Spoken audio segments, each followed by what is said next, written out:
Nggak jera-jera pemirsa, artis Rivaldo Vivaldi 4 kali ditangkap lagi di kasus narkoba di apartemen kawasan Bintaro, Jakarta Selatan. Dari tangan Rivaldo disita alat konsumsi sabu dan 2 klip plastik bekas sabu.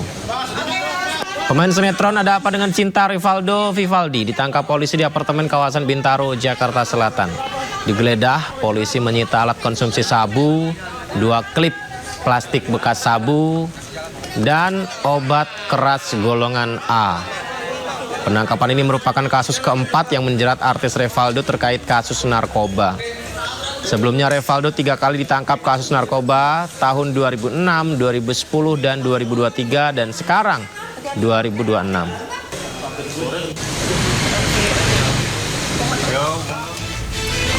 Lalu pemirsa, dari hasil tes urin di Dokes Polres Jakarta Barat, Rivaldo dinyatakan positif mengkonsumsi narkotika. Rivaldo langsung ditetapkan sebagai tersangka, dijerat pasal berlapis atas kepemilikan dan menyimpan narkotika psikotropika dengan ancaman hukuman paling lama 12 tahun penjara. Hilap terus dong. Hilap.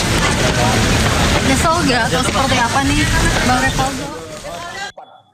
Artinya sudah 3 kali ditangkap, ini yang keempat yang berurusan dengan hukum tentang narkotika tersebut. Pak, sebenarnya alasannya apa sih Pak dia lagi itu Pak?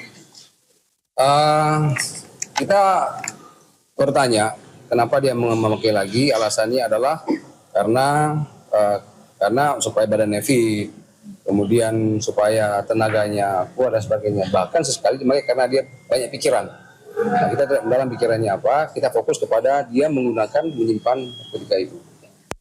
Saat ini pelaku telah kita amankan dan telah kita tetapkan sebagai Pelapor kasus dugaan penggunaan ayat Al-Quran dalam acara promosi minuman keras di Ancol menjalani pemeriksaan di Polda Metro Jaya hari ini. Pihak pelapor menyoroti kontes hafalan surat Ad-Duha yang menjadikan minuman keras sebagai hadiah, serta akan mendorong Pemprov DKI Jakarta evaluasi keterlibatannya dalam kepemilikan saham produsen perusahaan minuman keras. Jadi yang dilaporkan ada yang kemarin kita 2 orang. Yang pertama berinisial R, perempuan ya, dan E, laki-laki, termasuk MC-nya Rivaldo Ega itu yang juga sudah diamankan oleh Polda Metro Jaya dengan alasan sebagai MC itu memberikan mic-nya kepada seorang perempuan ini. Perempuan ini yang kita akan kejar karena boleh dikatakan ini adalah pelaku yang betul-betul dengan unsur kesengajaan memberikan challenge, tantangan kepada orang yang bisa membaca ayat Quran. Ini sebenarnya ini yang perempuan ini. Ya, sebelumnya kalau kita ingat ya, viral di media sosial lantunan ayat suci terdengar di dalam kerumunan sepasang muda-mudi di depan booth minuman yang diduga beralkohol.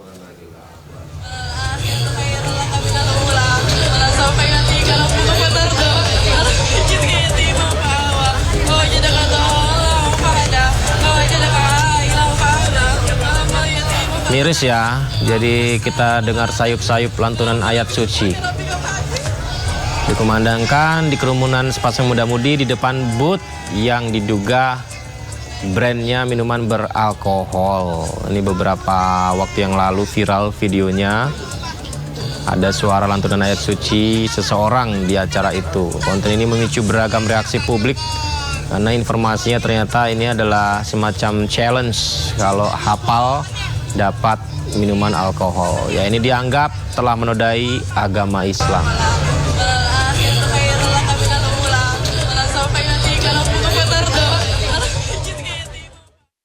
Pemirsa, momen anak-anak SD di NTT sambut Kadis Pendidikan agar seberangi sungai yang mereka lewati setiap hari ke sekolah viral di media sosial. Jadi di ujung itu tuh pemirsa, itu adalah anak-anak tuh. Anak-anak sekolah yang berteriak, bernyanyi yel-yel tuh.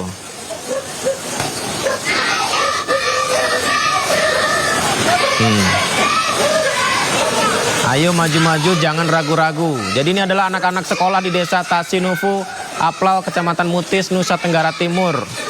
Anak-anak ini menyambut kedatangan Kepala Dinas Pendidikan Kabupaten Timur Tengah Utara di tengah aliran sungai deras menuju sekolah. Dan mereka tampak antusias memberikan yel-yel, ayo maju-maju, jangan ragu-ragu. Tuh, soalnya anak-anak sekolah ini memang seperti itu setiap harinya. Ke sekolah harus jalan ke sungai tanpa jembatan. Sementara pejabat dinasnya baru mau kunjungin, mereka terhenti sejenak di pinggiran sungai itu. Ini menjadi bukti bahwa ya seperti inilah kondisi, masih ada loh anak-anak sekolah kita yang berjuang luar biasa untuk bisa nyampe ke sekolahnya. Semoga ada perbaikan infrastruktur, dibangun jembatan, dan kita sadar ya, salah satu yang harus diperhatikan adalah infrastruktur dan kelayakan pendidikan untuk anak-anak Indonesia.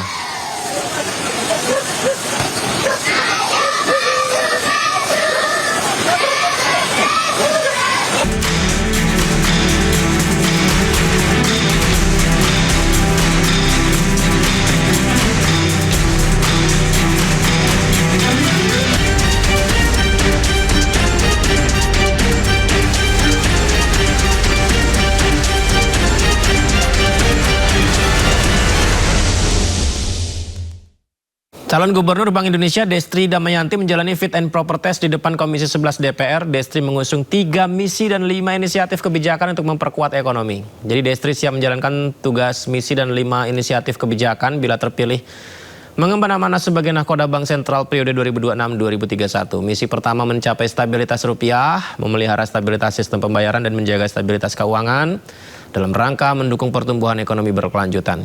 Kedua, kontribusi dalam mendukung pertumbuhan ekonomi yang berkelanjutan. Ketiga, memperkuat sinergi dengan berbagai pemangku kepentingan melalui sinergi merah putih. Ditambahkan pihaknya akan mempererat koordinasi dengan pemerintah, otoritas terkait, dan berbagai pihak untuk merespon tantangan ekonomi serta mendukung pencapaian visi Indonesia 2045. Paparan kami ini akan dibagi dalam 3 bagian utama. Yang pertama, kami akan mengulas perjalanan Bank Indonesia, baik dari sisi perkembangan mandat maupun kesinambungan visi dalam mengiringi langkah menuju Indonesia maju.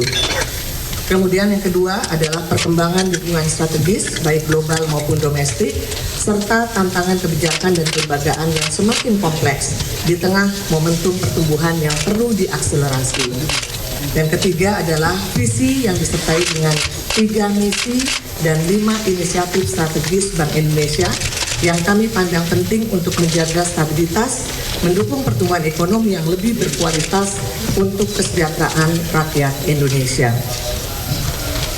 Pimpinan dan anggota Komisi 11 DPR RI yang terhormat, perkembangan mandat dan visi Bank Indonesia selalu mengikuti kebutuhan bangsa di zamannya.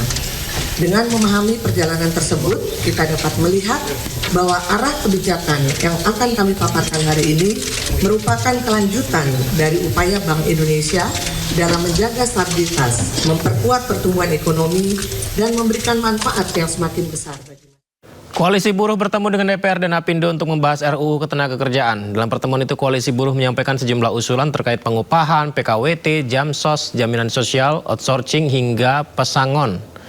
Perwakilan Koalisi Buruh menyebut 80% usulan Koalisi Buruh telah diakomodasi Komisi 9 dalam draft RUU Ketenagakerjaan. Buruh juga menekankan pentingnya hadir negara dalam penyelesaian persoalan ketenagakerjaan. Menurut Koalisi Buruh, RUU Ketenagakerjaan tidak hanya menyangkut kepentingan pekerja, tapi juga pengusaha dan seluruh pemangku kepentingan dalam dunia ketenagakerjaan. Komisi 9 lebih terbuka saat ini, itu bisa menerima masukan-masukan. Dan tadi disampaikan 80% usulan koalisi besar Perjuangan Buruh Indonesia masuk menurut pimpinan Komisi 9. Hanya kami belum tahu 80% itu seperti apa. Jangan kami bersama pengusaha berhadapan-hadapan terus. Ada tanggung jawab negara. Pemerintah mendorong transformasi program transmigrasi dari sekedar penempatan penduduk menjadi pengembangan kawasan ekonomi yang terintegrasi. Pendekatan ini dinilai dapat membuka lapangan kerja, meningkatkan produktivitas masyarakat, serta menarik investasi ke berbagai daerah. Pemerintah terus mendorong transformasi program transmigrasi agar tidak lagi sekedar memindahkan dan menempatkan penduduk. Menteri Transmigrasi Muhammad Iftita Sulaiman Suryanegara menyebut, perubahan kondisi geopolitik, ketahanan pangan, perubahan iklim, dan tantangan ekonomi global membuat pembangunan kawasan transmigrasi perlu dilakukan secara terintegrasi. Menurut Muhammad Iftita, pemerintah kini mendorong pendekatan dengan melihat potensi ekonomi terlebih dahulu, kemudian menyiapkan industri, lapangan kerja, pendidikan, dan kesehatan sebelum penempatan masyarakat. Pemerintah menilai model tersebut dapat membuat lahan transmigrasi lebih produktif, sekaligus memberikan manfaat ekonomi bagi masyarakat di sekitarnya. Berdiskusi, mendengarkan pandangannya langsung tentang bagaimana program transmigrasi hari ini dijalankan.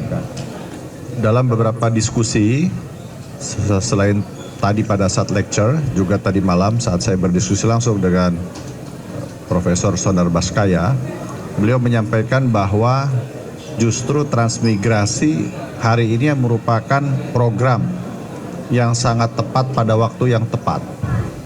Mengapa demikian? Karena ada demand dalam konteks geopolitik maupun tantangan ekonomi global.